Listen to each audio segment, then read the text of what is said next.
Forest ஜாபுக்கு எப்படி upload பண்ணுறது அப்படின்னு பார்க்கலாம். ஆல்ரெடி நீங்கள் சர்டிஃபிகேட் எல்லாம் எப்படி அப்லோட் பண்ணீங்களோ அதே ப்ரொசீஜர் தான், கொஞ்சம் தான் ஸ்லைட்டாக வேரியேஷன் இருக்குது. டிஎன்பிசியில் இப்போ உங்களுக்கு ஓடிஆர் அக்கௌண்ட்டில் இந்த மாதிரி மெசேஜ் வந்திருக்கும். இதில் கீழே அப்லோட் அப்படின்னு சொல்லி கொடுத்துருப்பாங்க. இதில் நீங்கள் என்னென்ன டாக்குமெண்ட்ஸ் அப்லோட் பண்ணணுமோ அந்த ஃபைல் லொக்கேஷன் இருக்கும், ப்ளஸ் அதர்னு ஒரு ஃபைல் லொக்கேஷன் இருக்கும். அப்லோட் பண்ணும்போது எப்படி அப்லோட் பண்ணீங்களோ அதே மாதிரி இப்பயும் அப்லோட் பண்ணுங்க. சர்டிஃபிகேட் வந்து பிடிஎஃப் ஃபார்மேட்டில் இருக்கணும். ஒரு ஃபைல் லொக்கேஷன் சைஸ் வந்து 1 MB கொடுத்துருக்காங்க, அதாவது 1000 KB. நீங்கள் ஒரு சர்டிஃபிகேட் தான் அப்லோட் பண்ணணும் அப்படின்னா ஒரு சர்டிஃபிகேட் வித் ஒரு லெட்டர் ஒரே ஃபைல் லொக்கேஷன்ல வச்சிடுங்க. ஒரு சர்டிஃபிகேட்டோட சைஸ் வந்து 300 KBக்கு மேக்சிமம் குறையாம பார்த்துங்க, அப்பதான் கிளாரிட்டி கிடைக்கும். சில பேருக்கு PSTM அப்லோட் பண்ணணும், அவங்க என்ன பண்ணுங்க அப்படின்னா உங்களுக்கு 2-3 PSTM இருந்துச்சு அப்படின்னா மேக்சிமம் PSTM எல்லாத்தையுமே இதுலயே வந்து ஒரு ஃபைல் லொகேஷன்ல நீங்க வந்து அப்லோட் பண்ணுங்க.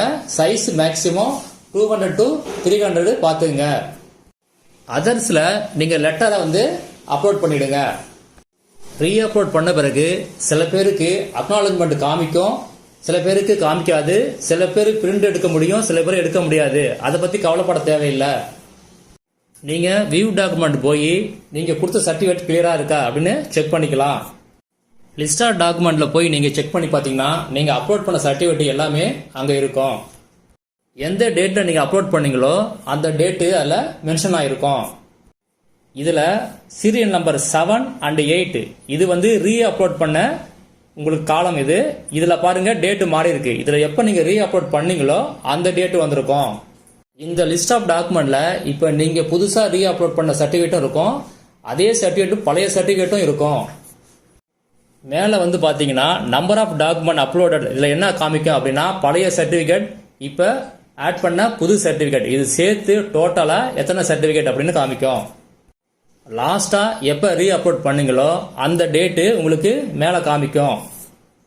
என்னென்ன சர்டிஃபிகேட் எந்த மாதிரி இருக்கணும் அந்த டீடைல் வந்து ஒரு வீடியோ போட்டிருக்கேன். அந்த வீடியோட லிங்கை இந்த வீடியோ டிஸ்கிரிப்ஷன் கொடுத்துருக்கேன். யாராவது பார்க்கலன்னா அவங்க ஒரு தடவை செக் பண்ணி பார்த்துங்க. நீங்க சர்டிஃபிகேட் அப்லோட் பண்ணும்போது என்ன ரீசனுக்காக அப்லோட் பண்றீங்க அப்படின்னு சொல்லி ஒரு லெட்டர் வைப்பீங்க. அந்த லெட்டர் எந்த ஃபார்மேட்ல இருக்கணும் அப்படின்னு சொல்லி ஒரு வீடியோ போட்டிருக்கேன். அந்த வீடியோடைய லிங்க் கூட இந்த வீடியோ டிஸ்கிரிப்ஷன் கொடுத்துருக்கேன். ஒரு தடவை செக் பண்ணி பார்த்துங்க.